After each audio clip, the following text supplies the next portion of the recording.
ചെടിച്ചട്ടിയിൽ മണ്ണ് നിറച്ചുകൊണ്ട് വാങ്ങിയ ചെടികൾ നടുക. ഇത് വൈറ്റ് റോസ്, ഇത് യെല്ലോ, ഇത് പിങ്ക്.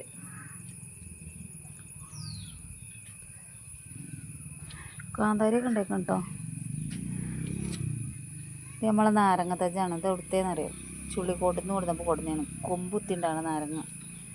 പിന്നെ ഇന്നത്തെ ഡ്യൂട്ടി പറഞ്ഞാൽ റാഗനെ ഒരു അരിട്ടേക്കണ പാത്രം ഉണ്ടായിനി. അടിഭാഗത്തിന് നല്ല പൊട്ടലായിട്ട് അരി ഇങ്ങനെ ചോർന്ന് പോകുകയാണ്. അപ്പോൾ അതിനെ കത്തി വെച്ച് മുറിച്ച് നമ്മളൊരു റാഗണ ഒരു പാത്രം ഉണ്ടാക്കി. ഇതാണിത്. ഇത് പിന്നെ നമ്മൾ പന്നിശല്യത്തിൽ നിന്ന് രക്ഷപ്പെടുത്താൻ വേണ്ടി ഉണ്ടാക്കിയ ചേമ്പാണ്. സീസൺ അല്ലാത്തതുകൊണ്ടാണ് അങ്ങനെ ഉറങ്ങി ചത്തിക്കണേ.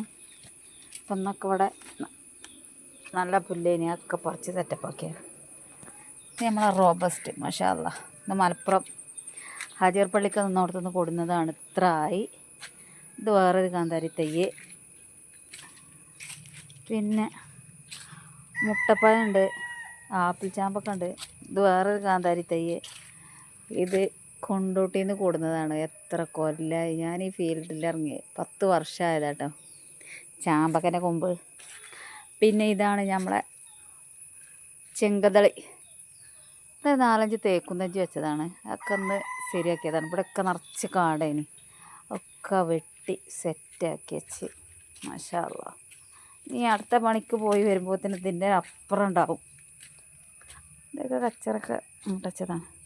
ഇതൊക്കെ ഫുള്ള് ഫിനിഷ്ഡാണ്.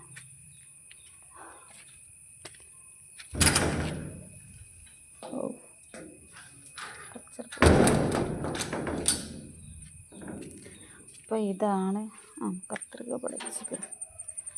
അതൊക്കെ അത്രേ ഉള്ളൂ നമ്മളെ പറമ്പ്. ഇത് ബട്ടർ